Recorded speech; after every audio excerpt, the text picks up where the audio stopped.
Second law and third law, ये तो हो गई। सबसे मेन लॉ कौन? Second law. Second law is the main law. ये जानने के बाद तुम्हें समझने पड़ेंगे इंपल्स मोमेंटम थ्योरम। लिख लो, इंपल्स मोमेंटम थ्योरम। जैसे जैसे मैंने लिखा वैसे ही तुम भी लिखो। इंपल्स मोमेंटम थ्योरम पढ़ेंगे। First law, second law, third law जानने के बाद फर्स्ट लॉ में ये आएगा, फिर इनर्शिया, तो इनर्शिया भी पढ़ने पड़ेंगे। फर्स्ट लॉ से रिलेटेड है, इसलिए फर्स्ट लॉ को हम लोग लॉ ऑफ इनर्शिया भी बोलते हैं। क्या बोलते हैं? Law of inertia. और ये चैप्टर पढ़ने में जो तुम्हारा सबसे ज्यादा यूज होना है वो है वेक्टर एंड डिफरेंशिएशन और इंटीग्रेशन। ठीक है, तीनों मैथमेटिकल टूल, असली फिजिक्स शुरू हो रहा है। इसमें वेक्टर पक्का होना चाहिए और डिफरेंशिएशन इंटीग्रेशन जितना मैंने कराया है वो सब याद रहने चाहिए। इसलिए वेक्टर पहले कराया हुआ है कि आप आराम से समझ सकें। इंपल्स मोमेंटम थ्योरम के बाद और जानने हैं तुम्हें principle of conservation of linear momentum. लिखो, principle of conservation of linear momentum.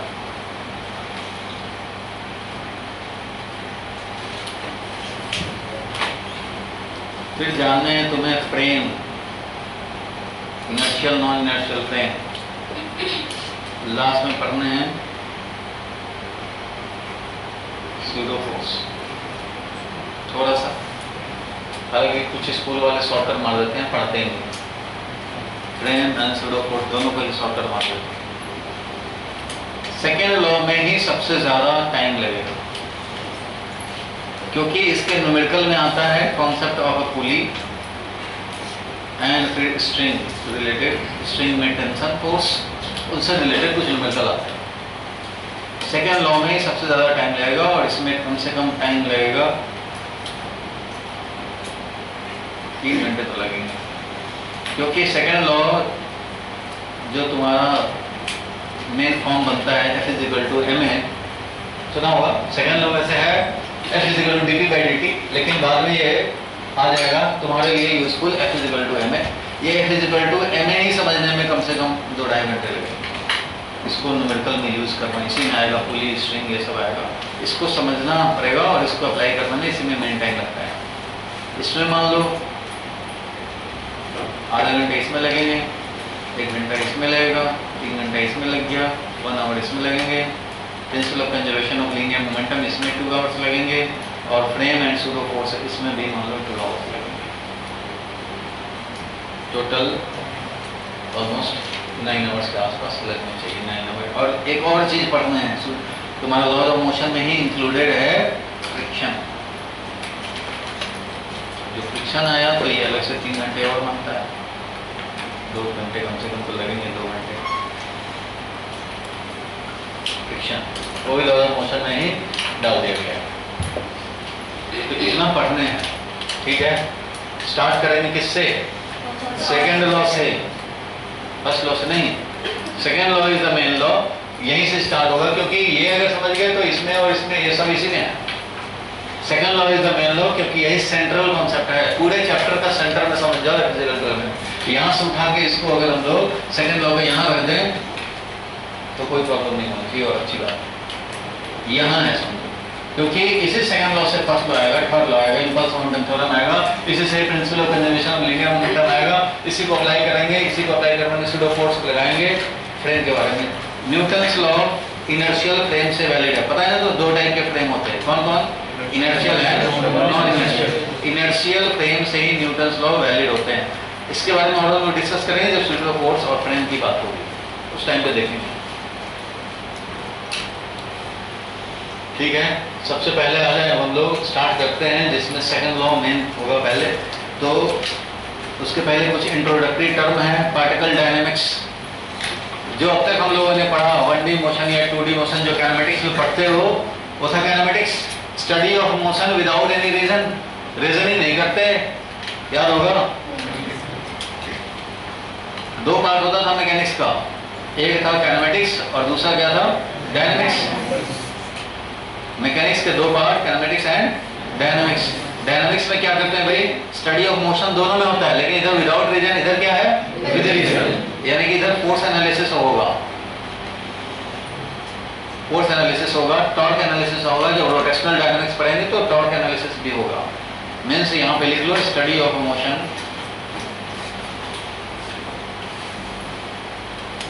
With reason.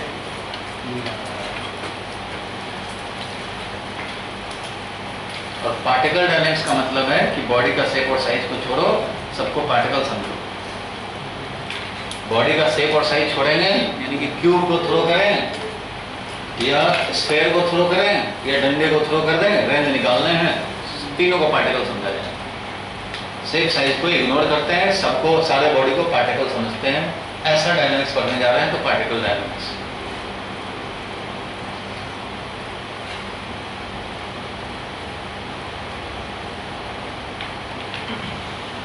Cause of motion जो है हमारा वो क्या है, फोर्स है। रीजन जो है एक्सेलरेशन का, फोर्स है। ट्रांसलेशनल एक्सेलरेशन का रीजन फोर्स है, रोटेशनल एक्सेलरेशन का रीजन है टॉर्क। तो वो टॉर्क चैप्टर 7 में आएगा। फिलहाल के लिए फोर्स है reason of translational motion acceleration. Acceleration होगा तभी हमारा आगे मोशन में चेंजेस आते हैं, तो उसका रीजन है फोर्स। इसलिए फोर्स एनालिसिस करने पड़ते हैं इस चैप्टर में। पढ़ो क्या लिखा है, व्हाट इज पार्टिकल डायनामिक्स, पढ़ो।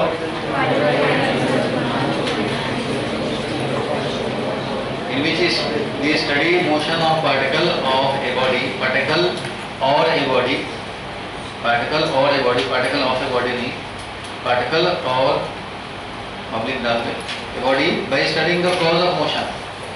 cause of motion के साथ स्टडी करने के बाद the cause of motion is existence of force। Kinematics में हम लोगों ने सिंपली देखा कि भाई motion parameter, velocity, acceleration, initial velocity, displacement, time, इन सब में क्या रिलेशन है, इन सब में तीन रिलेशन था, v = u + at, s = और v² = ये सब उन्होंने देखा। कुछ दिया रहेगा, कुछ निकालने रहेंगे, और ये सब देखा था काइनेमेटिक्स में 2D 1D। लेकिन अब फोर्स एनालिसिस देखने, व्हाट इज फोर्स। फोर्स क्या होता है भाई, तो हम लोगों ने स्टार्टिंग में किसी बॉडी को धक्का मार दिया, पुल कर लिया, पुशिंग कर दिया। पुलिंग पुशिंग टेंडेंसी को एक्सप्रेस करने के लिए स्टैंडर्ड टर्म बनाया, उसका नाम रखा फोर्स। और उसका ऐसा यूनिट हम लोगों ने न्यूटन बना रखा है, न्यूटन था के रिस्पेक्ट में। और ये पुलिंग और पुशिंग एक्शन ये बताता है फोर्स। पढ़ो क्या लिखा है, force is which changes or tries to change the position of rest or of uniform motion along a straight line, and a force may also deform a body। Force is pulling or pushing action which causes motion, और कभी कभी ये motion नहीं cause करता है तो causes deformation। Deformation का मतलब क्या हुआ वो समझो। मान लो causes motion, मान लो किसी रिमोट पे फोर्स लगाया, नहीं चलने लग गया, ब्लॉक पे बेंच पे फोर्स लगाया, बेंच चलने लग गया, तो वो क्या है भाई, उसमें फोर्स ने मोशन कॉज किया और वो कॉज हुआ, लेकिन बाद में फोर्स लगाया तो इस पे मोशन नहीं प्रोड्यूस कर पाया। मोशन प्रोड्यूस नहीं कर पाया तो फोर्स किया क्या, डिफॉर्मेशन किया। मान लो रिजिड है, अभी मोबाइल के बदले में हैंड के बारे में सोचे, तो इससे फोर्स लगाया तो डिफॉर्म हुआ कि नहीं, इसका शेप एंड साइज चेंज हुआ कि नहीं, इसको बोलते हैं डिफॉर्मेशन ऑफ द बॉडी। तो वॉल पे आपको दिखाई नहीं देगा डिफॉर्मेशन, लेकिन इस पे दिखाई देगा डिफॉर्मेशन। तो डिफॉर्मेशन अगर मोशन नहीं कॉज कर पाया तो कम से कम डिफॉर्मेशन करेगा। इसमें जिस जिस मॉलिक्यूल पे फोर्स लगाया गया वो मॉलिक्यूल थोड़ा आगे बढ़ा है, वो मॉलिक्यूल थोड़ा आगे डिस्प्लेस हुआ है, और डिस्प्लेस हुआ तो उसके बाद वाला मॉलिक्यूल हल्ला कर रहा है कि तू इधर क्यों आ रहा है, उधर से फोर्स लगा रहा है।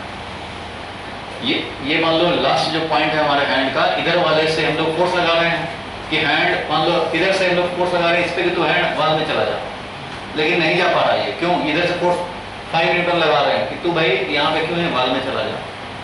तो वाल क्यों नहीं जाने दे रहा है भाई, क्योंकि वाल में जो मॉलिक्यूल थोड़ा सा शिफ्ट हुआ, उसके बाद वाले जो मॉलिक्यूलर लेयर हैं, जानते हो कि मॉलिक्यूल बीच में सेपरेशन जो है वो फिक्स होना चाहिए।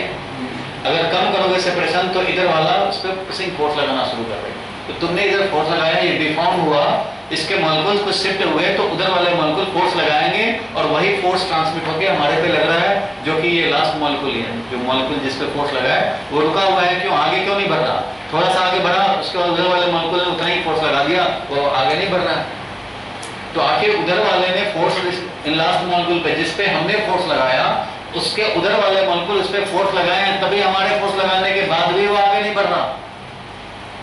अगर मान लो इसको मैं फोर्स लगाऊं तो ये आगे बढ़ेगा ना भाई ऐसे। अब कोई इधर से फोर्स लगा के इसको रोक के रखे तो ये आगे नहीं बढ़ पाएगा। सिमिलरली जिस मॉलिक्यूल पे हमने फोर्स लगाया वो तो आगे बढ़ना चाहिए, तो आगे बढ़ा है थोड़ा सा, क्योंकि दूसरा मॉलिक्यूल अननेसेसरी इस पे फोर्स नहीं लगाएगा।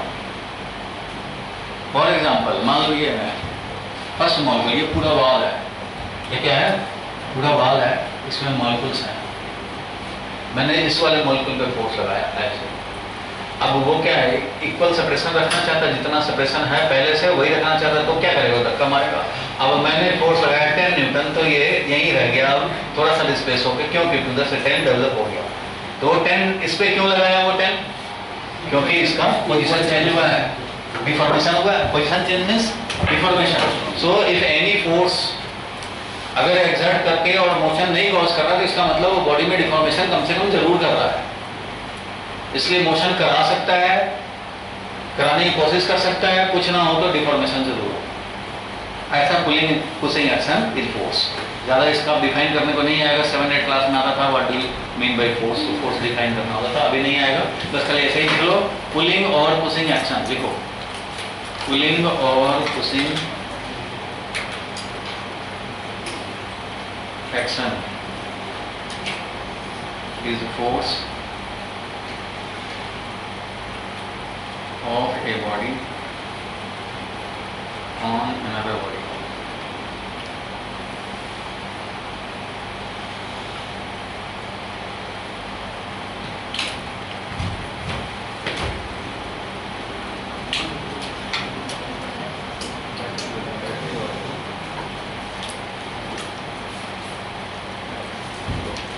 फोर्स के बारे में ये बताओ, फोर्स को कंप्लीट कब बोलते हैं? फोर्स मान लो है, हमें बताना है कोई फोर्स बताना है, किसी ने किसी पे लगाया, तो क्या क्या बताओगे उसमें? बताओ क्या क्या बताओगे उसमें? फोर्स अगर कोई भी है तो क्या क्या बताओगे? फोर्स के बारे में बताना है, क्या क्या जरूरी चीज है इसमें?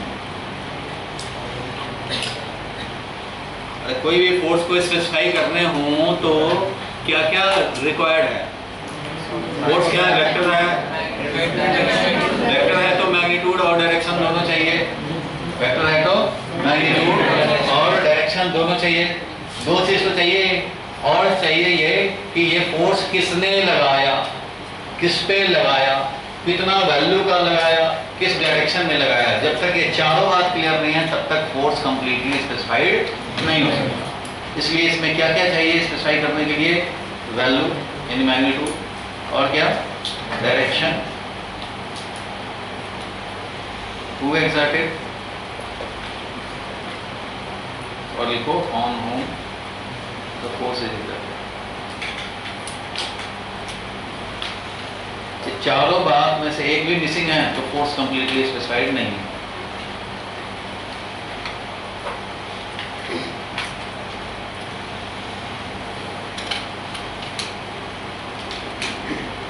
Force on floor by man is equal to 10 Newton. No.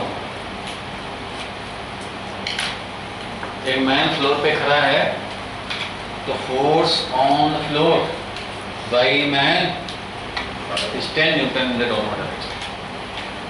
ऐसे ही होगा। टेबल पे लगाया तुमने फोर्स, तो force by Ramesh on table is 10 newton in the downward direction और in the upward direction. Direction बताने पड़ेंगे, मैग्नीट्यूड बताने पड़ेंगे, और किसने लगाया और किस पे लगाया, तब कंप्लीटली स्पेसिफाइड होगा। नेक्स्ट क्वेश्चन क्या लिखा है बताओ? तो इनर्शिया और उसका टाइप को एक्सप्लेन करने के लिए हम लोग सबसे पहले लेफ्ट हैंड साइड में लिखते हैं सेकेंड लॉ, फिर आएगा फर्स्ट लॉ, तब आएगा इनर्शिया। इसलिए सबसे पहले स्टार्ट करेंगे हम लोग page number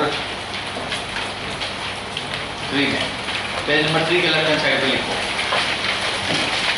right hand side में जब बोलेंगे तभी लिखने हैं, जैसे जैसे बताएंगे उससे लिखोगे। तो पेज नंबर 3 के लेफ्ट में लिखते हैं। अब स्टार्ट करते हैं हम लोग सेकेंड लॉ, जो कि मेन लॉ है। सबसे पहले लिखो ऊपर second law of motion. Right hand side पे सेकेंड लॉ ऑफ मोशन है, लेकिन हम लोग अपना पहले डिस्कशन कर ले, फिर राइट हैंड साइड का देखेंगे।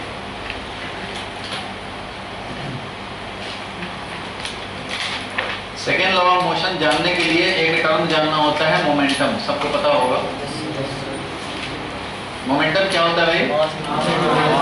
Mass into velocity vector. Momentum is a vector quantity, mass times velocity vector है।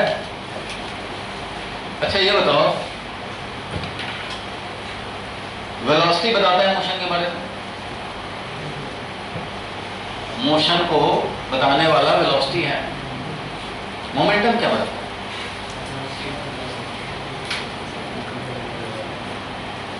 बोला जाता है कि मोमेंटम मोशन को बताने के लिए एक पैरामीटर लाया गया।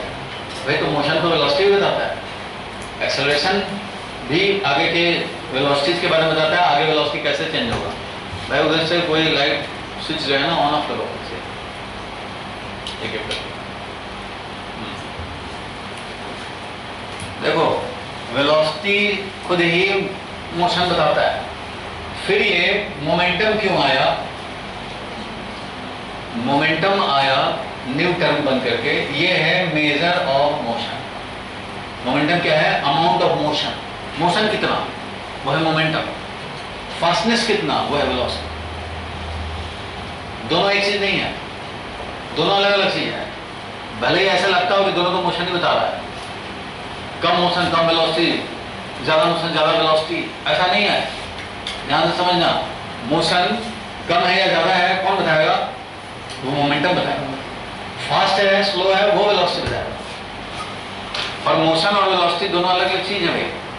फॉर एग्जांपल समझो, एक साइकिल आ रहा है 2 मीटर पर सेकंड से, एक कार आ रहा है 2 मीटर पर सेकंड से। दोनों की वेलोसिटी सेम है। दोनों की वेलोसिटी क्या है? सेम है। दोनों इक्वली फास्ट लगेंगे, दोनों साथ साथ आ रहे हैं 2 मीटर पर सेकंड से, दोनों आ रहे हैं। अब रमेश को मन किया कि छोड़ो भाई, रोकते हैं, इनका मोशन को स्टॉप करते हैं, जीरो कर देते हैं। साइकिल पे थोड़ा सा फोर्स लगाया, रुक गया। कार पे ज्यादा फोर्स लगाना पड़ेगा तब जाके रुकेगा। जब मोशन सेम ही था तो फोर्स अलग अलग क्यों लगाने पड़ा? मोशन अलग था, फास्टनेस सेम था, बट मोशन अलग है। मोमेंटम ज्यादा लेके आया, मींस ज्यादा मोशन लेके आया, उसको स्टॉप करने के लिए ज्यादा फोर्स लगाने पड़ेंगे। कम मोमेंटम मतलब कम मोशन लेके आया है। ये वेलोसिटी दोनों सेम है, बट मोशन का अमाउंट कम है, क्योंकि कम मास इनटू वेलोसिटी, उधर ज्यादा मास इनटू वेलोसिटी। तो product of mass and velocity taken together represent the amount of motion. कितना मोशन है। अकेले वेलोसिटी फास्टनेस स्लोनेस बताएगा, ठीक है। मास इनटू वेलोसिटी जो कंबाइंड बनेगा वो वही होगा मोशन का अमाउंट, मोशन का क्वांटिटी, और वो है मोमेंटम। समझ गए? ज्यादा मोमेंटम को चेंज करना हो तो हमें जीरो करना है। मान लो कुछ मोमेंटम लेके आया, जीरो करना है, तो जितना ज्यादा मोमेंटम चेंज करना उतना ज्यादा फोर्स। तो दोनों क्वांटिटी अलग अलग है, समझ में आया? तो वेलोसिटी बताता है फास्टनेस, ये लो साइड में, but momentum is a measure of motion, measure of amount of motion.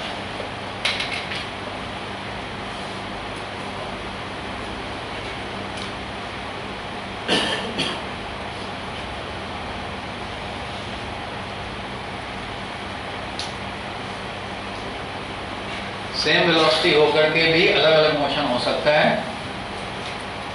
और सेम मोशन रह के अलग अलग वेलोसिटी हो सकता है। दोनों का मोमेंटम मान लो सेम हो जाए, वेलोसिटी अलग अलग हो जाए। जितना मोशन मोमेंटम कार में है उतना मोमेंटम साइकिल को रखने के लिए बहुत ज्यादा वेलोसिटी रखने पड़ेगी।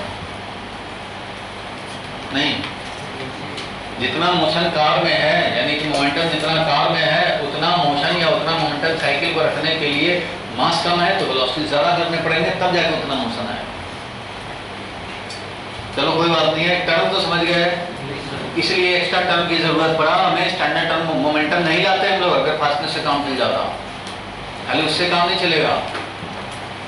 मोशन को, लॉज ऑफ मोशन देख रहे हो, तो सेकेंड लॉ कहता है net force on any body, net force on net external force on a system is equal to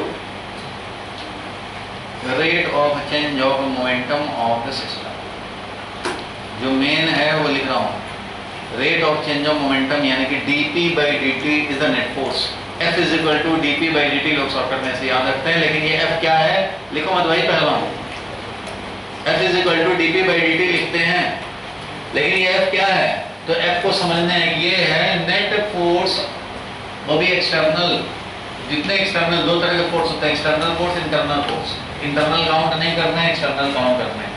net यानी कि वेक्टर सम निकालने हैं, फोर्स वेक्टर क्वांटिटी उनके नेट निकालना है ऑन ए सिस्टम। एक होता है फोर्स ऑन ए सिस्टम, एक होता है force by a system. By नहीं काउंट करना है, ऑन काउंट करना है, ऑन ए सिस्टम। और सिस्टम क्या होता है वो समझेंगे। तो ये सारे टर्म समझने में ही तो 10-15 मिनट लगते हैं, तभी तो फिजिकल टर्म में ज़्यादा टाइम लगता है। तो ये धीरे धीरे समझेंगे, फिलहाल के लिए भी कुछ भी नहीं समझा है। नेट फोर्स यानी कि vector sum of all the forces किसी भी बॉडी पे लगेगा तो वो होगा rate of change of momentum of the system. जितना फास्टली मोमेंटम चेंज हो रहा है वही उस पर लगने वाला नेट फोर्स है। अगर मोमेंटम चेंज ना हो तो फोर्स नेट जीरो है, चेंज ही नहीं हो तो नेट फोर्स जीरो है। यहीं से आता है principal of conservation of linear momentum. अगर फोर्स ही जीरो हो जाए तो मोमेंटम कांस्टेंट, इसी को बोलते हैं principal of conservation of linear momentum. आगे आएगा वो टॉपिक, अलग होगा, 1 घंटे का अलग से देखेंगे। अभी के लिए F is equal to dp by dt is the second law. F is equal to dp by dt is the second law. और ये F मतलब net external force, dp p तो होता है mv, होता है लिखना मतलब ये है दो चीज का प्रोडक्ट, मास और वेलोसिटी। डिफरेंशिएट करना है, प्रोडक्ट रूल याद है, लिख रहा है, लिखो मत। प्रोडक्ट रूल कैसे डिफरेंशिएट करेंगे भाई, dm by dt into velocity plus m into dv by dt। Product rule ऐसे ही होता है डिफरेंशिएशन का। पहले फर्स्ट फैक्टर को डिफरेंशिएट करो, दूसरा एज इट इज मल्टीप्लाई करो विदाउट एनी चेंज, और दूसरे फैक्टर को डिफरेंशिएट करो तो फर्स्ट वाला मल्टीप्लाई करो। यही होता है डिफरेंशिएशन का प्रोडक्ट रूल। हमने डिफरेंशिएट कर दिया मोमेंटम को, क्योंकि फोर्स dp by dt है, यही सेकंड लॉ है, यही मेन लॉ है।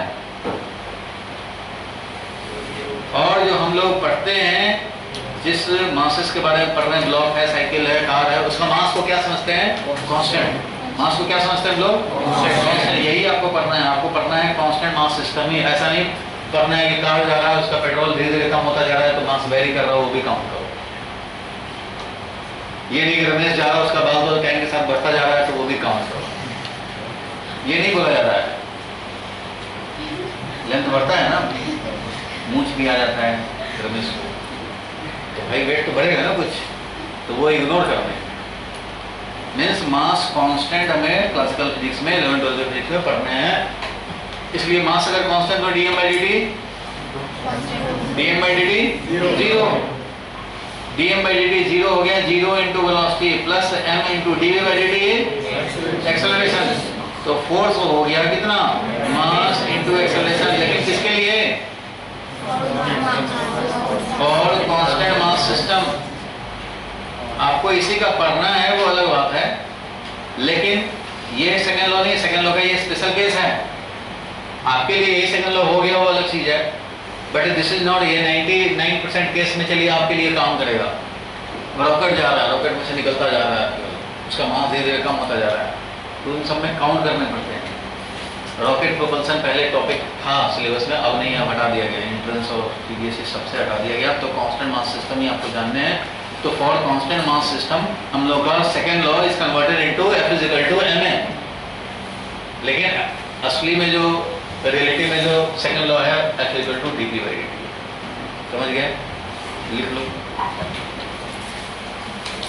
सेकेंड लॉ ऑफ मोशन बाद में वर्ड्स में लिख दूंगा,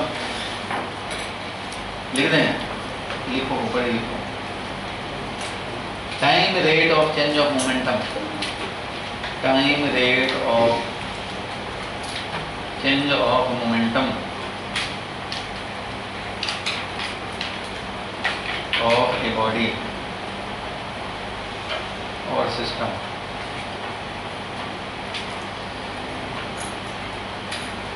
is the net external force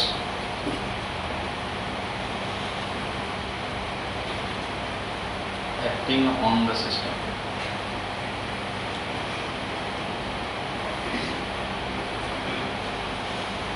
This is second law. Time rate of change of momentum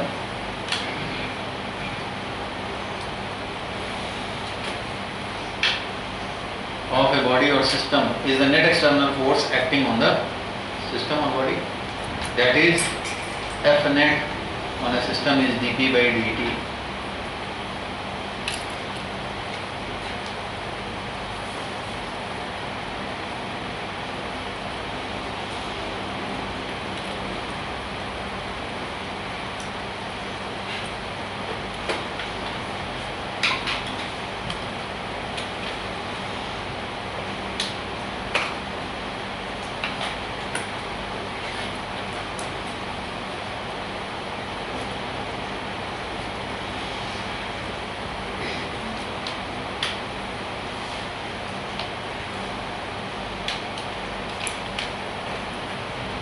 जल्दी लिखो।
Momentum measure of amount of motion in a body.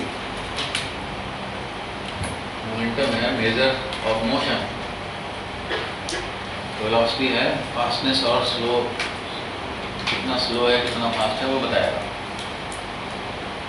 So F is equal to ma आ गया for constant mass system. Variable mass system के लिए हमारा dp by dt, सारे mass system के लिए कैसा भी मास सिस्टम हो, कांस्टेंट और वेरिएबल बात की बात, लेकिन dp by dt is net external force on a body. Shortcut में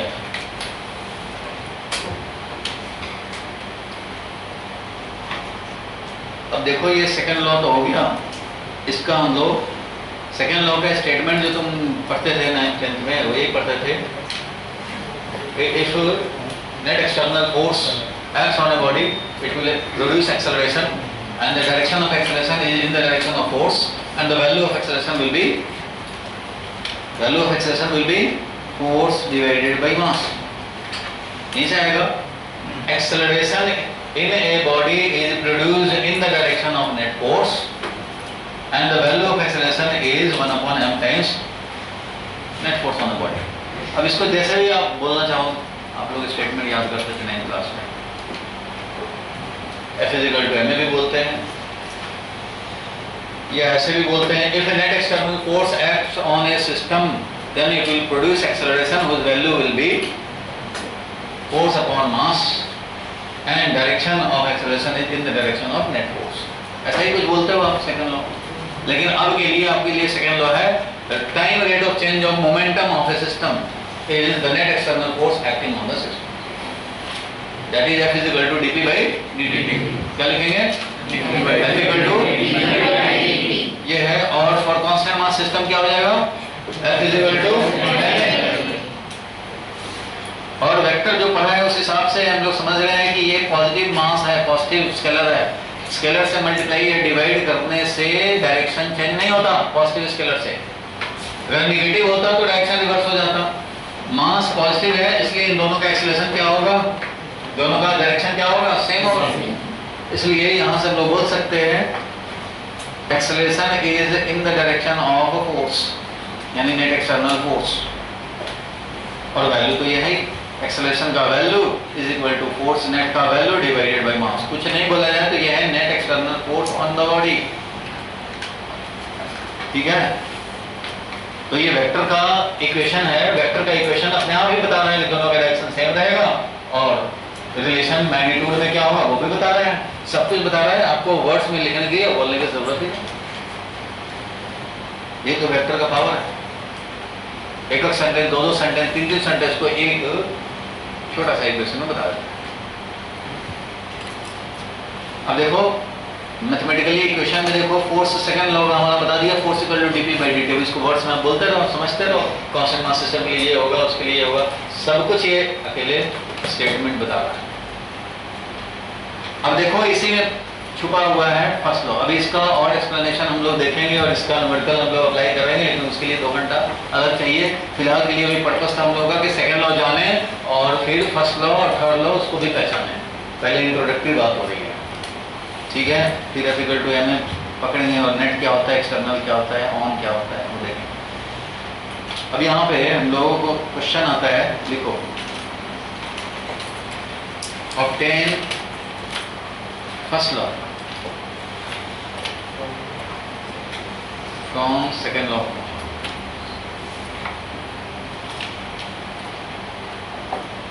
जो सेकेंड लॉ ऑफ मोशन है इसी से फर्स्ट लॉ कैसे ऑब्टेन करेंगे।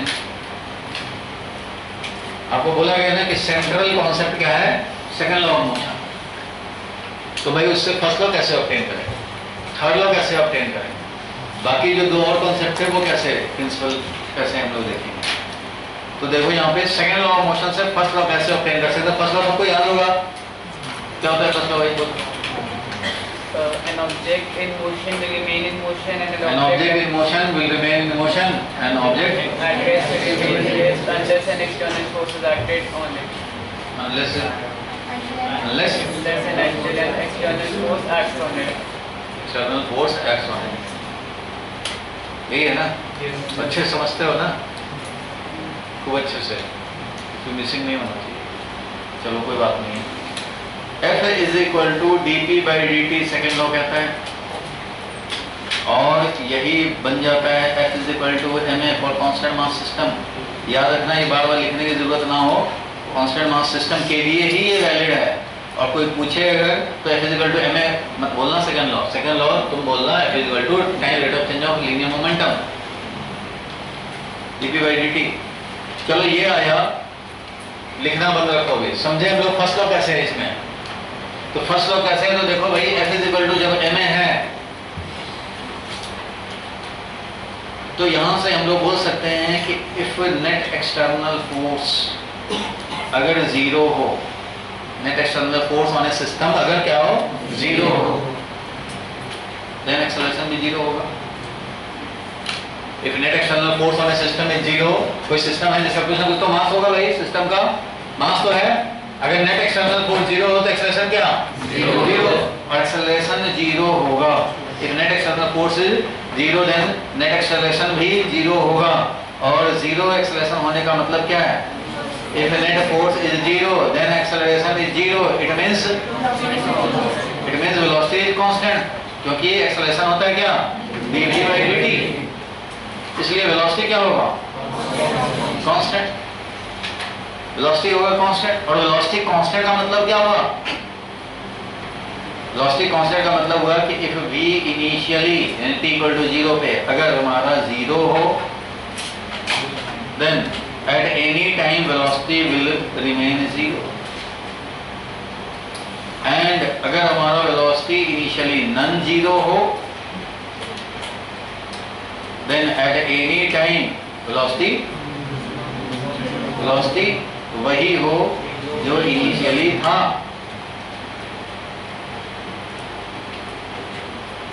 कांस्टेंट का मतलब क्या? जीरो है तो जीरो रहो, 5 आई कैप हो तो 5 आई कैप रहो, नॉन जीरो हो तो नॉन जीरो, 5 हो मान लो 5 आई कैप हो तो 2 आई कैप हो जाएगा, तो उसको तो नहीं कांस्टेंट बोलेंगे ना। इसलिए नॉन जीरो को नॉन जीरो नहीं बोलेंगे कि नॉन जीरो 5 हो तो तुम्हें नॉन जीरो खाली होना होगा, नहीं, नॉन जीरो के साथ 5 ही होने पड़ेगा, तभी तो कांस्टेंट।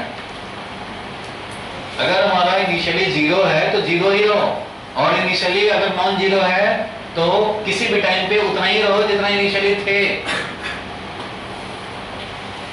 कांस्टेंट का मतलब तो यही है। नेट फोर्स जीरो होने का मतलब ये है, और ये होने का मतलब ये है, और ये होने का मतलब ये है।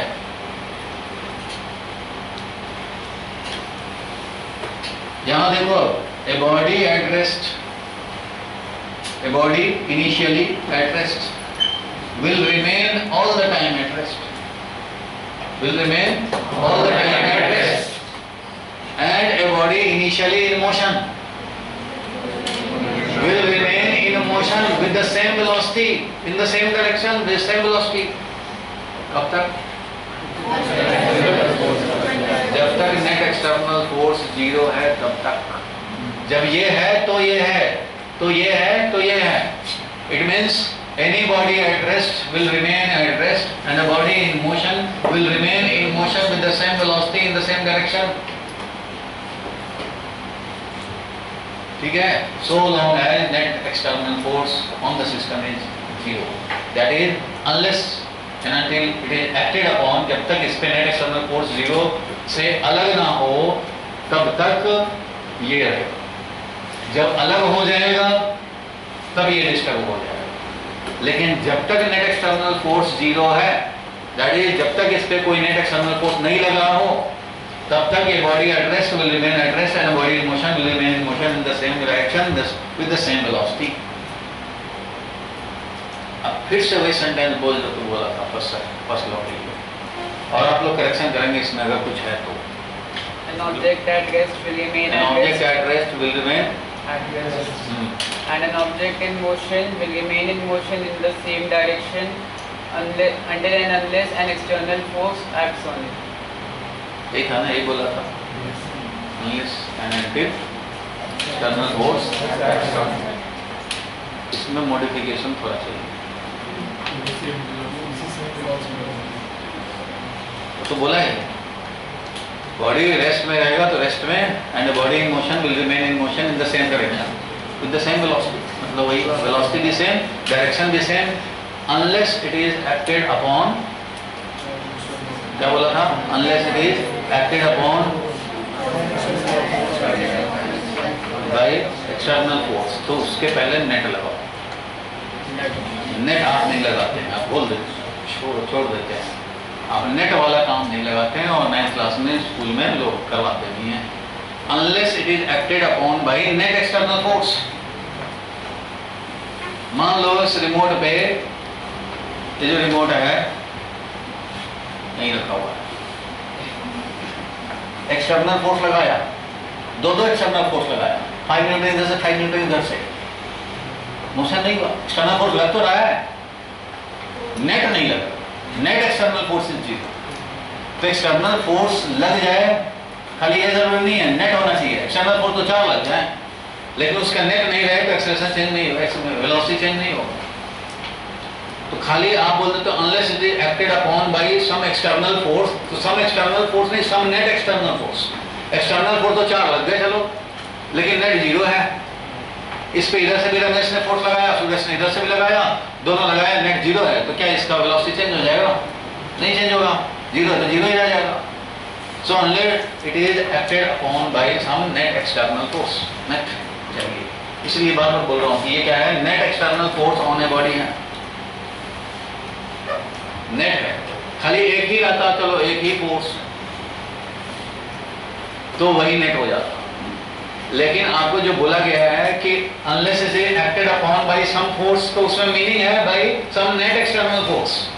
आप समझ लेते हैं उसको, unless it is acted upon by some external force, समझ ये लेते हैं ज्यादातर लोग। लेकिन मीनिंग क्या था उसका? Unless it is acted upon by some force, मतलब सम एक्सटर्नल फोर्स, मतलब some net external force. Meaning net में है, लोग लूज सेंस में समझ लेते हैं ऐसे ही, और ऐसे ही काम चलाते हैं। नहीं, आगे काम नहीं चलेगा। आगे भी आपके स्कूल में हो सकता है बिना नेट का ही बोल दिया जाए, लेकिन है नहीं, नेट रहेगा तो चेंज होगा।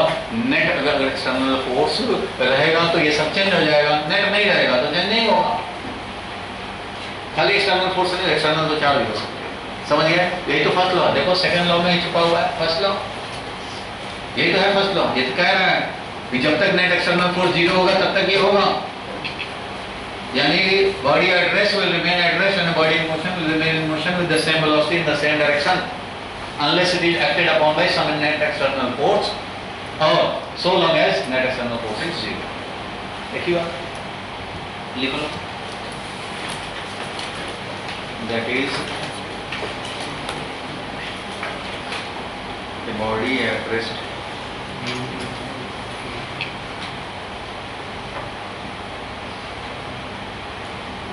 will remain at rest and the body in motion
left hand side पे ही कंटिन्यू रहेंगे।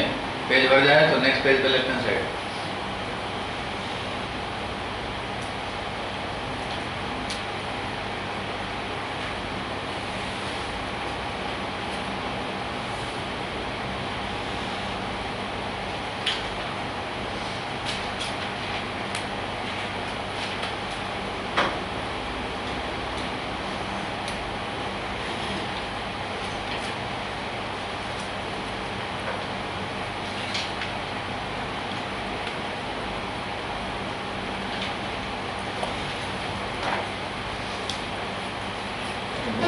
At rest will remain at rest and a body in motion will remain in motion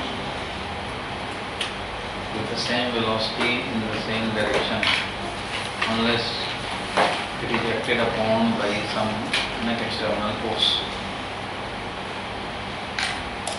क्यों ऐसा होता है? क्योंकि the net external force compels the body to change its state। अपना state change कराने के लिए कौन कंपेल करता है?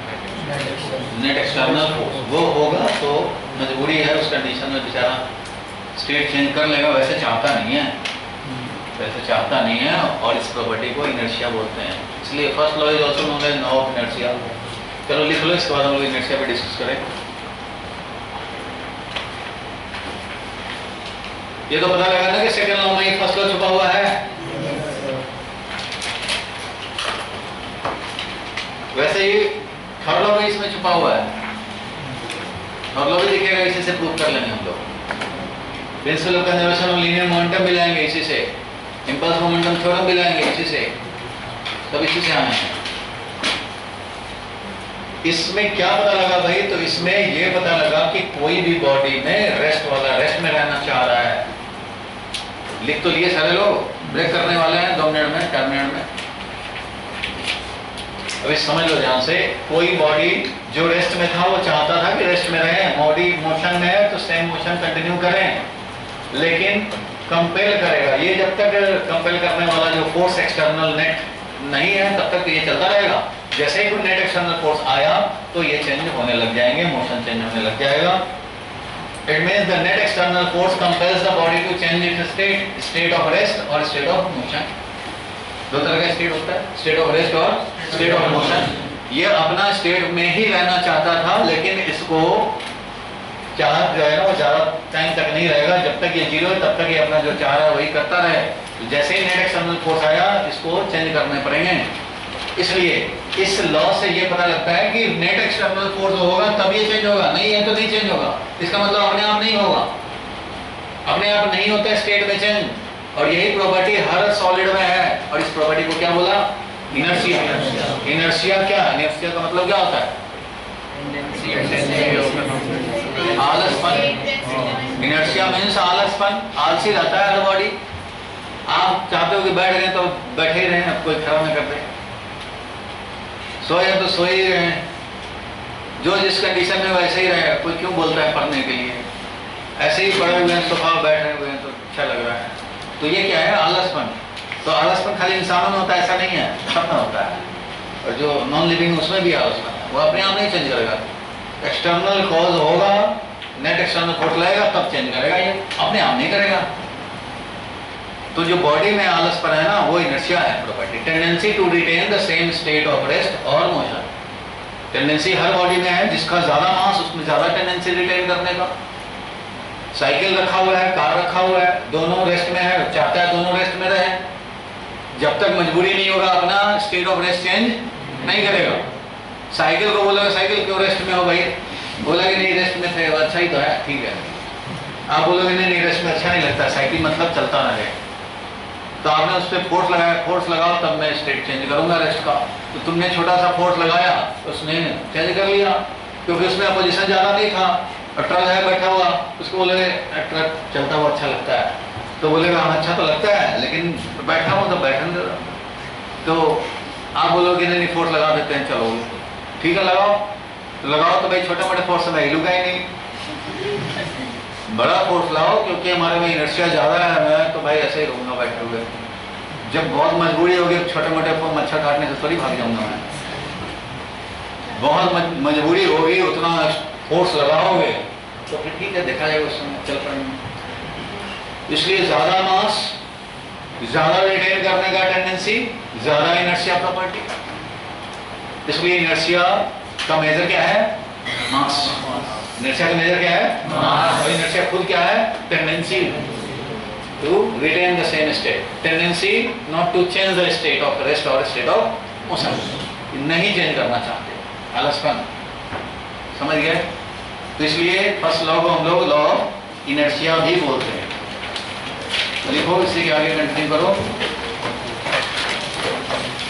Hence, all body have, दो सेंटेंस लिख लो, फिर मैं ब्रेक कर रहा हूँ। Hence, all body have a tendency to retain or maintain the same state, bracket में लिख लेंगे, स्टेट ऑफ रेस्ट और of motion.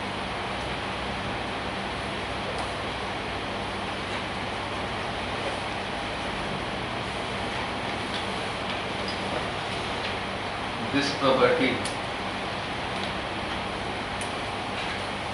or tendency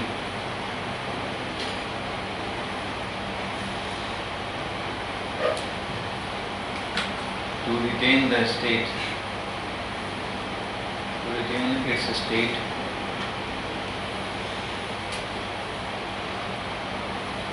is called inertia.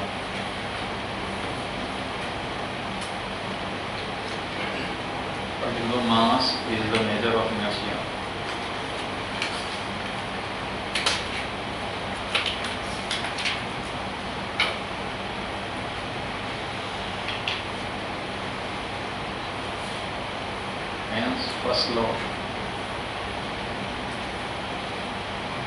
also known as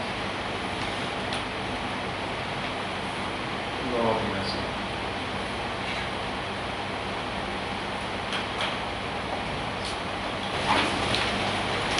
inertia of rest, कोई body rest में है तो वो चाहेगा रेस्ट में रहे।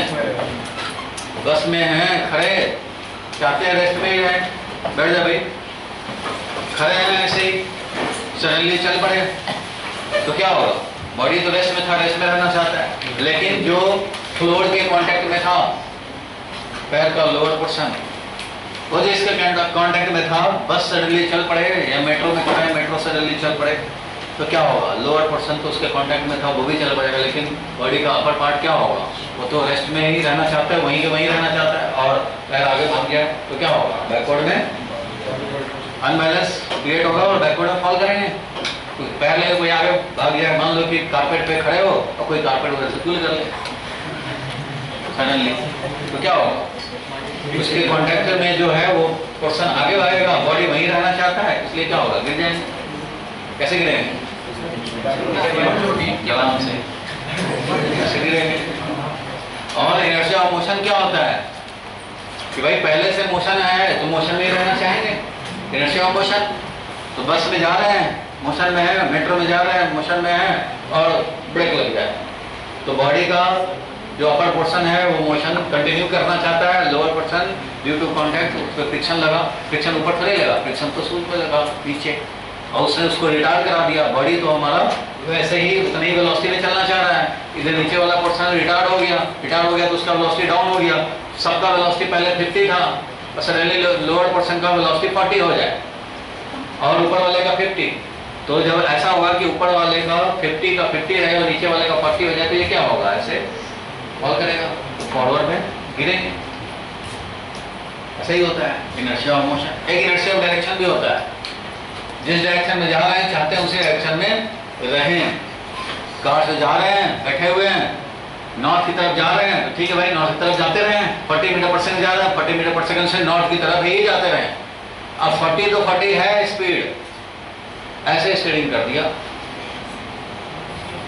तो लोअर पोर्शन अगर बस में खड़े हो, मान लो लोअर पोर्शन तो भाई ऐसे हो गया, ऐसे जाने लग गया, लेकिन अपर पोर्शन क्या है? ये लोअर वाला को ऐसे कर दिया।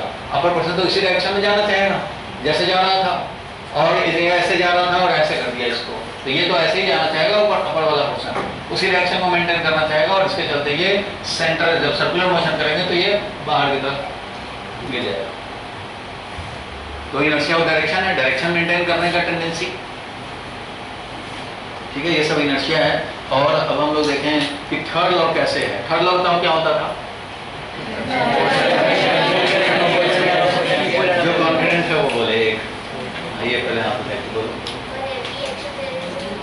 और every action there is equal and opposite reaction. समझते हो ना? खाली याद दिए हो। और every action equal and there is equal and opposite reaction. चलो इस पे फोर्स लगाया, बॉल पे फोर्स लगाया, इस तरह से फोर्स लगाया। फोर्स जो लगाया, मैंने इस पे फोर्स लगाया, इसने भी मेरे पे फोर्स लगाया। एक्शन फोर्स कौन? मैंने जो लगाया वो या बॉल ने जो लगाया वो? जो मैंने लगाया वो एक्शन है और जो उधर से लगाया रिएक्शन है। ये अगर समझते हो तो गलत समझते हो। Any force can be taken as action, the other will be reaction. There is no rule to decide action force or reaction force. बोलो क्या कह रहे हो? किस पे डिपेंड करेगा? हाँ, वो लगाने लगने वाले पे तो है, लगा रहा हूँ मैं, इस पे वॉल पे लग रहा है, लेकिन इससे ये मतलब नहीं है वो भी मेरे पे लगा रहा है, वो लगा रहा है, मेरे पे लग रहा है। एक्शन में कौन होगा, रिएक्शन कौन होगा, तो इसका कोई रूल नहीं है डिसाइड करने, क्योंकि कुछ पता ही नहीं है ऐसा। एक कोई भी इन दोनों में से कोई भी फोर्स को हम लोग एक्शन ले सकते हैं और दूसरा रिएक्शन हो जाएगा। ऐसा नहीं है कि मैंने जो लगाया वो एक्शन है। इसमें एक्शन रिएक्शन फोर्स जो तुम पढ़ते हो, इसमें कोई कॉज इफेक्ट रिलेशन नहीं है। मतलब ये कॉज है और वो इफेक्ट है, या वो कॉज है ये इफेक्ट है, ऐसा कोई रिलेशन एग्जिस्ट नहीं करता between action and reaction force. Any force can be taken action, the other will be reaction. No cause effect relation. ठीक है. पहले कौन लगता है? मेरा वाला लगेगा कि पहले इसका वाला लगेगा? पहले मैंने लगाया या पहले वाला ने लगाया? दोनों साइमल्टेनियस होता है. कोई पहले नहीं लगाया. दोनों साइमल्टेनियस फोर्स है, दोनों एक साथ स्टार्ट करेंगे. अगर ऐसा होता तो स्टार्टिंग का 0.1 सेकंड के लिए मान लो मैं पहले लगाता और वो 0.1 सेकंड के बाद लगाता, तो इसका मतलब 0.1 जो स्टार्टिंग का जो 0.1 सेकंड का टाइम इंटरवल है उसमें फोर्स अकेले एग्जिस्ट कर गया. खाली मेरा लगा उसका नहीं लगा. कभी भी ऐसा फोर्स नहीं होता है. सिंगल फोर्स एग्जिस्ट नहीं करता. हमेशा फोर्स पेयर में एग्जिस्ट करता है.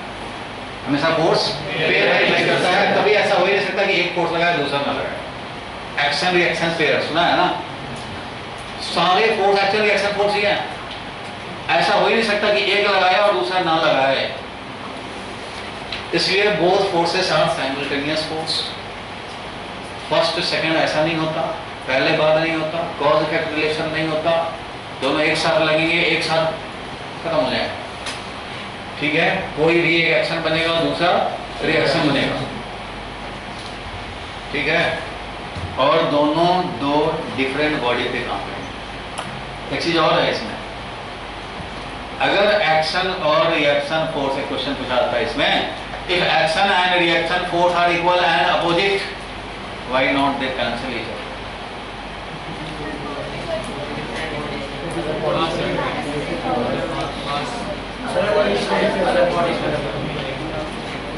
हाँ बोलो भाई, जो कॉन्फिडेंट है वो बोले. बोलो.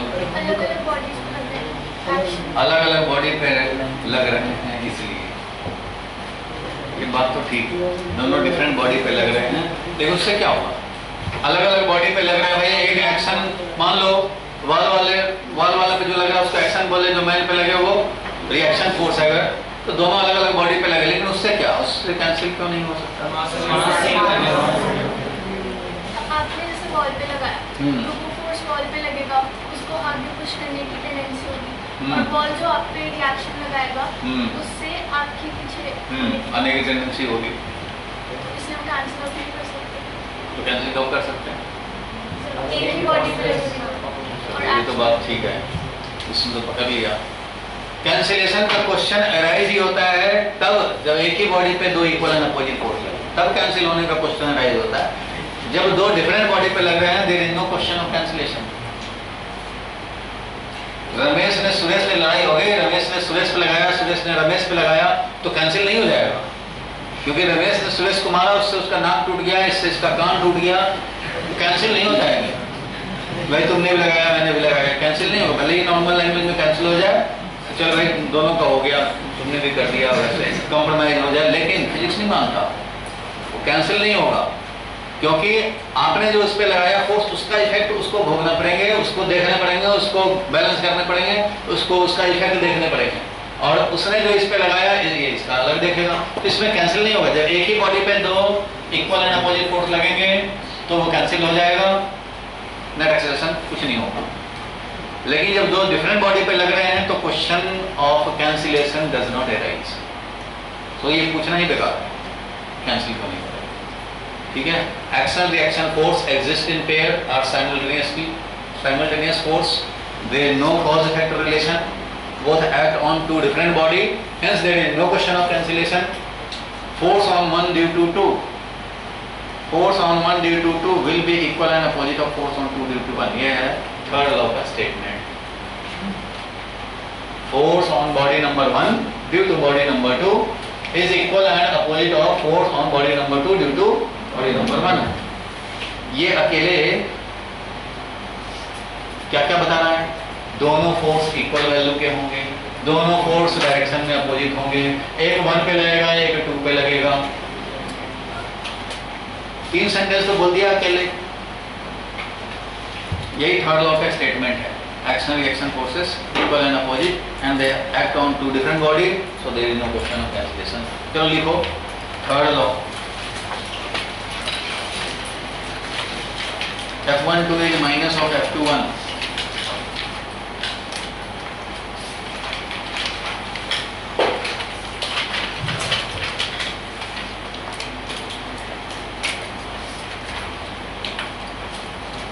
एक्शन एंड रिएक्शन फोर्स, जो आपका स्टेटमेंट है वही लिख दिया जाए। Action and reaction forces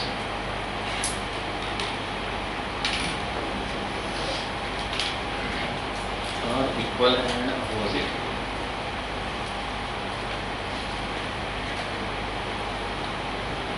and they exist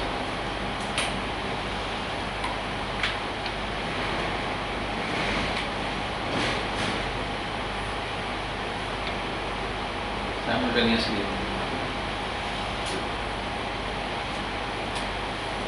law क्या है भाई? तो आपने जो याद रखा है, to every action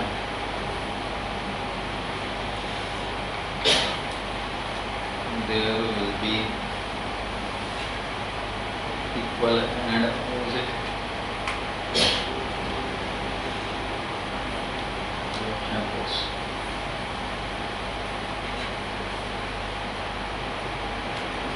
To every action there is equal and there will be equal and opposite reaction। मतलब क्या? force।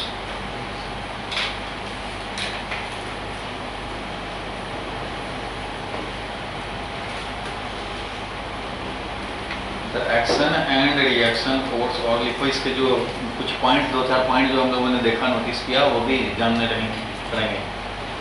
The action and reaction force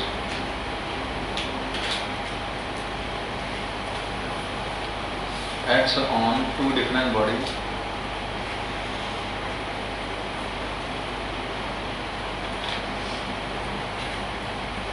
and hence there is no question of cancellation।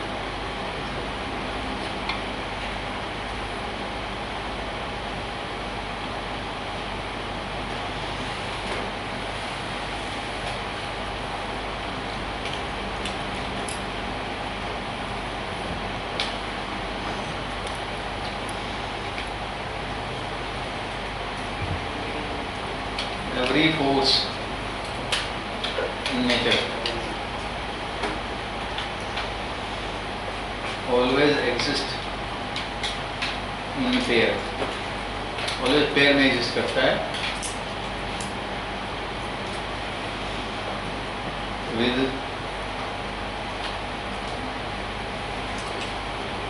no cause effect relation। कोई cause effect relation वाला नहीं होता।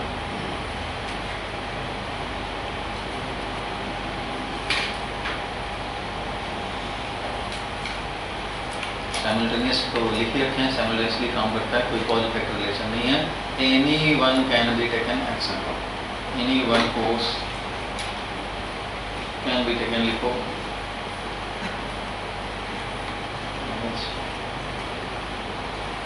Action force. The other will be to take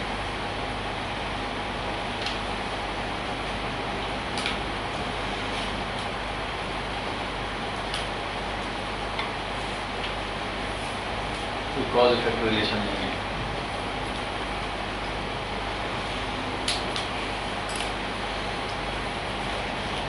ठीक है, ये बात तो समझ गए। कर लो क्या हुआ, जब भी एक दूसरे पे फोर्स लगेगा साइमल्टेनियस और दो डिफरेंट बॉडी पे आएगा, इसलिए कैंसिलेशन नहीं होगा।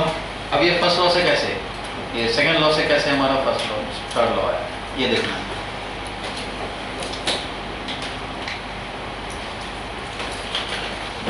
थर्ड लॉ लिखा होगा,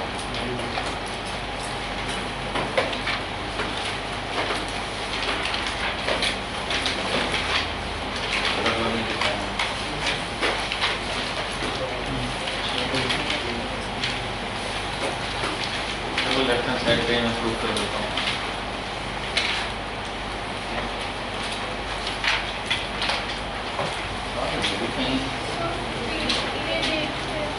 एट नंबर पेज पे देखो, बुक का स्टेटमेंट, बुक के हिसाब से लिखा हुआ है, इसीलिए हम लोग प्रूव कर लेंगे फिर। देखो क्या लिखा है, फर्स्ट सेंटेंस पढ़ो क्या लिखा है, अंडरलाइन भी करना। According to third law, to every action there must be equal and opposite reaction. F12 is minus of F21. The third law of motion tells us that the force always exists in pair. और क्या लिखा है इसके आगे बोलो, दो equal and opposite never cancel each other because they are acting on two different body. दो different body पे है, कोई क्वेश्चन ऑफ कैंसिलेशन ऐसे नहीं होता। एक बॉडी पे होते दोनों तो हमारा सोचते हैं कि कैंसिल होगा कि नहीं होगा। फिर देखो, let us note following important points in terms of action and reaction. First point पढ़ो क्या लिखा है, जोर से पढ़ो।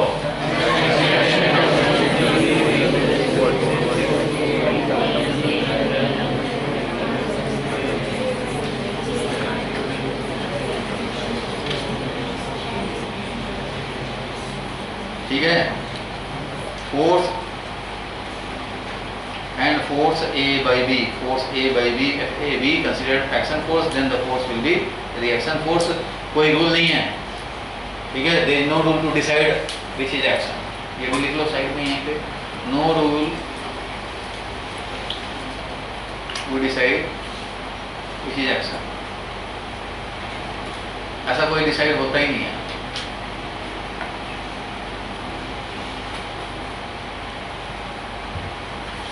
In terms of action reaction force, we can state third law of motion. Force always occur in pair. Force on A by B is equal and opposite to on force on B by A.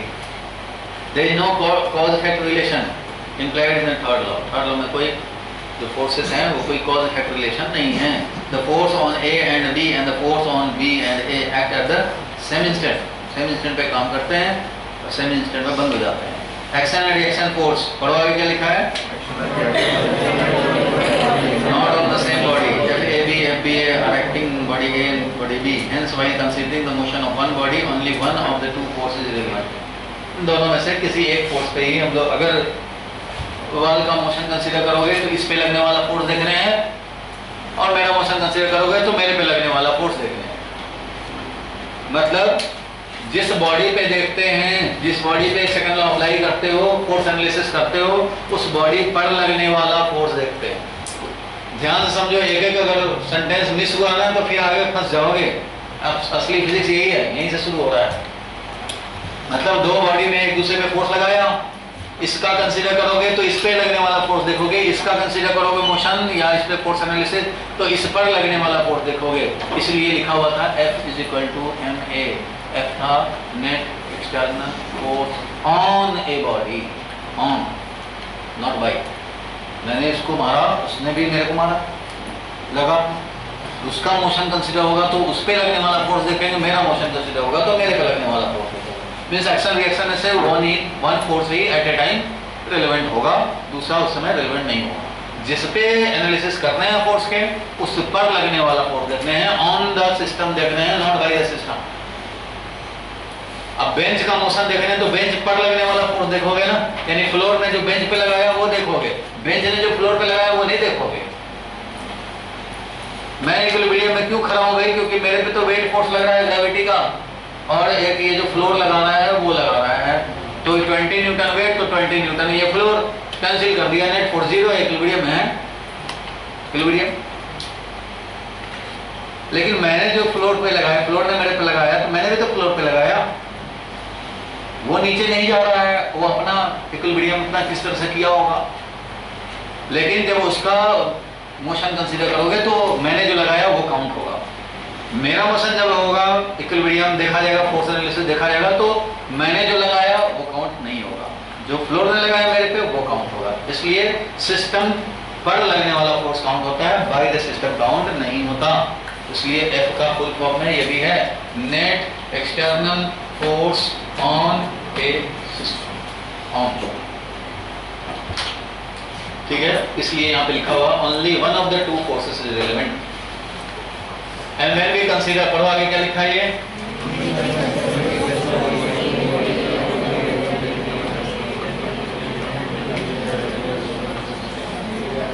then FAB and FBA they become internal force and they are added up to 0.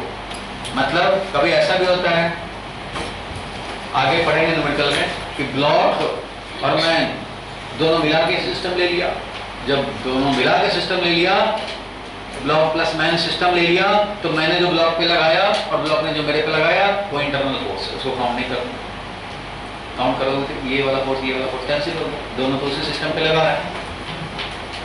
ठीक है, आगे numerical में आएगा। मतलब यह है कि अगर तुमने ब्लॉक को सिस्टम बनाया तो ब्लॉक पर लगने वाला फोर्स देखना है, मैन को सिस्टम बनाया तो मैन पर लगने वाला फोर्स देखना है, ब्लॉक प्लस मैन दोनों को सिस्टम बनाया तो उसके बाहर से कोई लगाएगा वो काउंट करना है, अंदर में एक दूसरे पे लगा रहा है वो काउंट नहीं करना। इसलिए एक्सटर्नल बोला गया, नेट एक्सटर्नल फोर्स, इंटरनल नहीं। जब लड़ाई होती है ना, आपस में ही लड़ाई हो गया, हिंदुस्तान में हिंदू मुस्लिम लड़ गया, कोई लड़ गया मान लो, तो आपस की लड़ाई है, होम मिनिस्टर उसके लिए इन्वॉल्व है, उसके लिए पाकिस्तान नहीं आएगा, उसके लिए अमेरिका नहीं आएगा, वो तो आपकी लड़ाई है। ठीक है, वो इंटरनल लड़ाई है। इंटरनल लड़ाई एक दूसरे पे, मान लो मैंने इस पे फोर्स लगाया तो इससे मैन सिस्टम पे फोर्स नहीं लगा, इससे इस पे लगा रहा है, इससे इस पे लगा रहा है, उससे नहीं होगा। एक्सटर्नल कोई लगाएगा उसका इफेक्ट आएगा। अब कार में है, मान लो, समझो ध्यान से, कार अगर रेस्ट में हो, कार में बैठ गए, बोल रहे मोशन क्यों नहीं कर रहे हो, पीछे सीट पे बैठ के आप बोला सीट को धक्का मार रहे हो, मोशन कर ले, तो उससे मोशन नहीं स्टार्ट होगा, क्योंकि वो इंटरनल फोर्स है, सिस्टम के अंदर का ही एक दूसरे पे लगा रहा है। वही अगर बंदा रोड पे उठ करके जाए और तब फोर्स लगाए तो कार सिस्टम के बाहर से फोर्स लगाओगे तो कार मोशन में आएगा। तो किसी भी सिस्टम का एक्सेलरेशन या मोशन डिसाइड करने के लिए उस पे एक्सटर्नल फोर्स लगना जरूरी है। दोनों सीट एक दूसरे को फोर्स लगाएंगे, उससे नहीं मोशन स्टार्ट होगा। इसलिए नेट एक्सटर्नल फोर्स होने से सब है इंपॉर्टेंट, एक भी मिस हुआ तो गड़बड़ हो जाएगा। ठीक है, when we consider system of two body A और बी जो एक दूसरे पे लगा रहा था, तो FAB and FBA becomes internal force of the system and they add up to give null vector. वैसे भी इंटरनल फोर्स ऐड हो ना हो काउंट ही नहीं करते। इंटरनल फोर्स तो ये कान इस पे लगा रहा है, बाल इस पे लगा रहा है, नाक इस पे लगा रहा है, तो सब एक दूसरे को लगा रहा है, सबको काउंट करने की जरूरत नहीं है। सिस्टम से बाहर का कोई लगाए वो काउंट होगा, वो F=ma में कंट्रीब्यूट करेगा। धीरे धीरे करके उसको जानेंगे। फिलहाल जो नहीं तो थर्ड लॉ हम लोगों ने देखा, लेकिन इसके लेफ्ट हैंड साइड में यानी 8 नंबर पेज के लेफ्ट हैंड साइड में हम लोग लिखें question, how can we obtain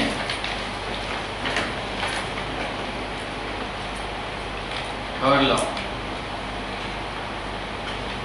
from second law of motion. आप लोग तो सोच रहे हो कि ये कैसे आएगा भाई, ये सेकंड लॉ कैसे थर्ड लॉ दे देगा। सपोज करो दो बॉडी, एक इधर से आ रहा है मान लो V1, एक इधर से आ रहा है मान लो V2, इसका मास है M1, इसका मास है M2, आ रहा है लड़ने के लिए, रिवर्स आया, 5 स्टार लिए हुए या तलवार लिए हुए आया लड़ने के लिए। तो मान लो ये दोनों आया, तो अभी तो फोर्स नहीं लगा रहा है एक दूसरे को, अभी तो कांटेक्ट में आया नहीं, अभी फोर्स नहीं लगाया है। अब आएगा तो कोलिजन के फोर्स लगाएगा। अब देखो यहाँ पे आया दोनों, और दोनों कांटेक्ट में आने के बाद एक दूसरे पे फोर्स लगाया। ये 1 नंबर है, ये 2 नंबर है। ये 1 नंबर ने इसको धक्का मारा इधर की राइट पर चला जा भाई, फोर्स ऑन 2 ड्यू टू 1। इसने बोला कि भाई लेफ्ट पर 2 चला जा, फोर्स ऑन 1 ड्यू टू 2। दोनों ने एक दूसरे पे फोर्स लगाया होगा। इससे क्या होगा भाई, तो इसका फर्स्ट वाले का मान लो फोर्स लगा करके दोनों हो गए अलग, इसका अब वेलोसिटी हो गया v1 डैश, हमें नहीं पता कि किधर हुआ क्या हुआ, लेकिन वेलोसिटी चेंज तो हो जाएगा। इसका वेलोसिटी हो गया मान लो v2 डैश, किधर भी हो जाए, ऐसे ही लिख रहे हैं, वेक्टर लिख रहे हैं, वेक्टर में जिधर होगा वो अपने आप काउंट हो जाएगा डायरेक्शन। v1 से कुछ डिफरेंट वेलोसिटी हो गया, v2 हो गया, एक v1 था v1 डैश बन गया, एक v2 था वो v2 डैश बन गया आफ्टर कोलिजन, आफ्टर कोलिजन। और ये जो फोर्स लगा है, जब फोर्स लगना बंद हो जाएगा, सेपरेट हो जाएगा, तो फोर्स लगना ही बंद हो जाएगा, कोलिजन खत्म। कोलिजन कब तक, जब तक दोनों कांटेक्ट में एक दूसरे को फोर्स लगा रहे हैं तभी तक तो कोलिजन है। समझो डेल्टा टी टाइम है कोलिजन टाइम, कोलिजन टाइम है, और इसी टाइम में फोर्स लगा है और दोनों साइमल्टेनियसली लगता है, तुम्हें पता ही है, और एक ही बार लगता है, एक ही बार गायब हो जाता है एक ही टाइम पे। इसलिए ये जो ड्यूरिंग कोलिजन एक दूसरे पे फोर्स लगा है, हम लोग जानना चाहते हैं कि एक दूसरे पे जो फोर्स F12 और F21 जो लगे हैं इनमें क्या रिलेशन है, ये भी जानना चाहते हैं। थर्ड लॉ ऑब्टेन करना है, फोर्स में रिलेशन एस्टेब्लिश करना है, वो हम लोग रिलेशन जानना चाहते हैं। जानते हैं फर्स्ट वाले का मोमेंटम चेंज हुआ, अगर फर्स्ट बॉडी की बात करें हम लोग तो इसका m1 मास था, इसका v1 वेलोसिटी था, और इससे क्या हो गया, ये v1 डैश बन गया। चलो फर्स्ट बॉडी को ही सिस्टम समझें। फर्स्ट बॉडी के लिए हम लोग लिखना चाहते हैं F = dp/dt, सेकेंड लॉ लिखना चाहते हैं। कौन सा लॉ लिखना चाह रहे हैं? कौन सा? सेकेंड लॉ क्या होता है? F = dp/dt लिखना चाहते हैं, लिख देंगे। ड्यूरिंग कोलिजन फोर्स लगा, ड्यूरिंग कोलिजन की बात कर रहे हैं, ड्यूरिंग कोलिजन फोर्स लगा, और जो फर्स्ट पे लगा है फोर्स वो है force on 1 due to 2 F12। ये होगा क्या, dp1/dt। भाई इसका पहले मोमेंटम था p1 mv1, बाद में हो गया p1 डैश, क्या हो गया mv1 डैश, बोलो ठीक है। पहले m1 v1 था, बाद में क्या हो गया m1 v1 डैश, बोलो क्लियर है यहाँ तक? तो इसके लिए मैं बोल सकता हूँ ना भाई, ये p1 से p1 डैश हो गया, मतलब चेंज इन मोमेंटम आया p1 डैश माइनस p1, ये है ना चेंज इन मोमेंटम। तो सेकेंड लॉ तो कहता है भाई rate of change of momentum, यानी कि डेल्टा p छोड़ो dp1 है, p1 में रेट ऑफ चेंज जो होगा वो होगा फोर्स ऑन 1 ड्यू टू 2, बोलो ठीक है। फोर्स जो लगा है उसी से तो मोमेंटम चेंज हुआ है, तो हम लोग बोल सकते हैं net external force on first body = rate of change of momentum of the first body, जिसका rate of change of momentum उसी पर लगने वाला फोर्स। फुल फॉर्म फिर से बोल रहा हूं, net external force on a system = rate of change of momentum of the system. Means जिस सिस्टम का rate of change of momentum उसी सिस्टम पर लगने वाला नेट एक्सटर्नल फोर्स। तो फर्स्ट बॉडी को सिस्टम बनाया, फर्स्ट बॉडी में rate of change of momentum ये है ड्यूरिंग कोलिजन, उस पर लगने वाला फोर्स ये। इक्वेशन नंबर 1, कितने लोग समझे इसको? ऐसा तो लिख सकते हैं, इजीली लिख सकते हैं। यही काम अब बॉडी नंबर 2 के लिए करते हैं। किसके लिए करें अब? अब मान लो now second body is the system, second body को अब सिस्टम ले करके उसके लिए सेकंड लॉ लिखते हैं। Now second body is system and right second law. अब इसके लिए सेकंड लॉ लिखना चाहेंगे तो भाई सेकंड बॉडी का भी मोमेंटम चेंज हुआ है, p2 था पहले मोमेंटम, कितना था m2 × v2, अब क्या हो गया भाई p2 डैश हो गया, m2 × v2 डैश हो गया, कुछ चेंज इन मोमेंटम हुआ। चलो भाई जो rate of change of momentum है dp2/dt, ये क्या है फोर्स ऑन 2 ड्यू टू 1, ये है फोर्स ऑन 2 ड्यू टू 1, कब during the collision, relative time में लगा था। ये लिख सकते हैं जैसे उसके लिए लिखा वैसे ही इसके लिए लिखा, इक्वेशन नंबर 2, कोई डाउट नहीं है। देखो जो सेकंड लॉ है F = dp/dt या F = ma, सारे सिस्टम के लिए वैलिड है, सारे सिस्टम के लिए वैलिड है। चाहे तुम सिस्टम m1 को मान के उसके लिए अप्लाई करो, चाहे m2 को मान करके उसके लिए अप्लाई करो, यही वाला करा के छुट्टी कर दूंगा, इसलिए ध्यान रखो। या फिर m1 + m2 मिला करके सिस्टम लो, उसके लिए लिखो, सारे सिस्टम के लिए वैलिड होता है। अब मान लो यहाँ पे ये ब्लॉक है, ब्लॉक के ऊपर मैन खड़ा हो, तो आप मैन सिस्टम का एनालिसिस करके भी F = ma लिख सकते हो, इस पे लगने वाला एक्सटर्नल फोर्स देखोगे। ब्लॉक सिस्टम को भी दोनों का कंबाइंड सिस्टम भी ले सकते हो, कंबाइंड लोगे तो इस सिस्टम से बाहर का जो फोर्स लगाएगा वही काउंट करेंगे, अंदर वाला एक दूसरे पे लगाएगा वो काउंट नहीं करेंगे। ठीक है, इन सब पे न्यूमेरिकल आएगा जब F = ma अप्लाई करेंगे, तो समझने के लिए भी थोड़ा थोड़ा चाहिए।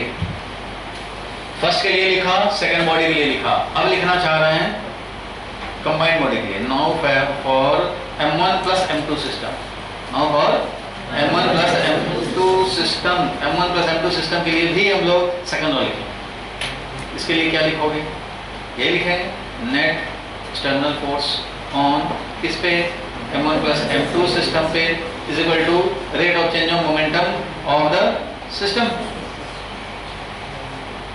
सिस्टम कुछ भी हो सकता है भाई, जिसको मर्जी उसको ले लो, उसके लिए लिखेंगे, लेकिन होना ये चाहिए कि net external force on the considered system is equal to rate of change of momentum of the same system. Force जिस पे कंसीडर करोगे उसी का मोमेंटम में चेंज। अब बताओ M1 प्लस M2 सिस्टम के लिए अगर हम लोग बात करें तो नेट एक्सटर्नल फोर्स ही 0। क्यों? देखो फ्लोर पे जा रहा था ये, M1 भी जा रहा था, M2 भी जा रहा था, इसका जो वेट था, ध्यान देना, इसका जो वेट था वो इस पे नॉर्मल लग करके फ्लोर में बैलेंस किया हुआ था, तभी तो वर्टिकली इक्विलिब्रियम में था, हॉरिजॉन्टल जा रहा था। इस पे जो फोर्स लग रहा था वो इसको नॉर्मल लग करके फ्लोर वाला फोर्स ने बैलेंस कर रखा। एक दूसरे पे लगाया वो इंटरनल फोर्स है। जब दोनों को सिस्टम मिला लिया तो एक दूसरे पे जो लगाया वो क्या है? फोर्स इंटरनल है। इंटरनल काउंट करना नहीं, एक्सटर्नल ये लगा जो इस सिस्टम से बाहर है, M1 प्लस M2 सिस्टम से बाहर है, वो लग रहा है ग्रेविटी का फोर्स और फ्लोर का फोर्स। समझ गए? फ्लोर लगाएगा ना, इस वाले बॉल पे भी लगाएगा, इस वाले बॉल पे भी लगाएगा, फ्लोर पे। तो ये दोनों कंबाइंड सिस्टम में जो ना एक दूसरे पे जो लगाया F1 टू F2 उसको काउंट नहीं कर रहे हैं। काउंट कर लोगे तो नेट फोर्स 0, काउंट नहीं किया जाता। ऐसे तो बहुत सारे फोर्स हैं, इसमें जो 4 पार्टिकल हैं वो भी एक दूसरे पे लगाते हैं। 4 करोड़ मॉलिक्यूल्स हैं, सब मॉलिक्यूल एक दूसरे पे फोर्स लगा रहे हैं, हम सबका थोड़ी काउंट करते हैं, कोई काउंट नहीं करते हैं। इसलिए इसमें भी ये लगा रहा हो, ये भी काउंट नहीं करेंगे, ये सब सिस्टम के अंदर का इंटरनल पार्ट है और इंटरनल पार्ट एक दूसरे पे फोर्स लगाए, कोई काउंटिंग नहीं आएगा। इक्वेशन लिखना है तो इस पे नेट एक्सटर्नल फोर्स 0 है, क्योंकि जितना वेट था उतना तो नॉर्मल ने लगा ही रखा था। नॉर्मल बोलते हैं जो फोर्स फ्लोर में लगाया उसके फोर्स को क्या बोलते हैं? नॉर्मल। तो एक नॉर्मल ने इसके वेट को बैलेंस किया, एक नॉर्मल ने उसके वेट को बैलेंस किया हुआ है, दोनों अपना हॉरिजॉन्टल में जा रहे थे, लड़ गए। क्लियर है यहाँ तक? सो नेट एक्सटर्नल फोर्स क्या है? 0 है। 0 is equal to rate of change of momentum. Momentum किसी सिस्टम का, अब ये भी सुनो, किसी सिस्टम का मोमेंटम होता है उस सिस्टम में जितने भी पार्टिकल्स हैं या ब्लॉक्स हैं उनके मोमेंटम का वेक्टर सम। मान लो फर्स्ट वाले का मोमेंटम तुमने लिखा M1 V1, सेकेंड वाले का मोमेंटम लिखोगे तो क्या लिखोगे? M2 V2। और कंबाइंड सिस्टम का मोमेंटम अगर लिखना चाहते हो तो वो होगा M1 V1 plus M2 V2। यानी कि जो सिस्टम है उसमें जितने भी पार्टिकल्स हैं उन सारे पार्टिकल्स के मोमेंटम का वेक्टर सम। ये होता है किसी सिस्टम का मोमेंटम। क्या होता है? तो इस बेसिस पे बताओ, ये सिस्टम तो था M1 प्लस M2 वाला सिस्टम, तो उसके लिए मोमेंटम क्या होगा? P1 plus P2। फिर से देखो बता रहा हूं, तो 5 मिनट लेट हो ही जाएगा। सिस्टम का मोमेंटम हमने फर्स्ट सिस्टम के लिए लिखा, सेकंड सिस्टम के लिए लिखा, कंबाइंड सिस्टम के लिए लिखा, तो ये 0 आया, 0 आया ये। तो यहाँ पे आगे बढ़ाते हैं, ये सिस्टम का मोमेंटम P1 प्लस P2 होता है। बताओ ये 0 इज इक्वल टू, इधर डिफरेंशिएट करना है, क्या लिखेंगे? पता है ना, डिफरेंशिएशन में जब अलग अलग होते हैं तो अलग अलग डिफरेंशिएट हो जाते हैं, इसलिए क्या लिखेंगे? dP1/dt प्लस ऐसा लिखेंगे। बस अब तो आ गया। dP1/dt को इक्वेशन 1 से लिखेंगे, dP1/dt को इक्वेशन 1 से क्या लिखेंगे? F12। और dP2/dt को क्या लिखेंगे? F21। इसलिए इसको लिखा F12, इसको क्या लिखा? F21। और यहाँ से हमें मिल गया F12 is minus of F21। यानी जो दोनों एक दूसरे पे जो फोर्स लगाए थे वो इक्वल है ना, अपोजिट लगाए थे।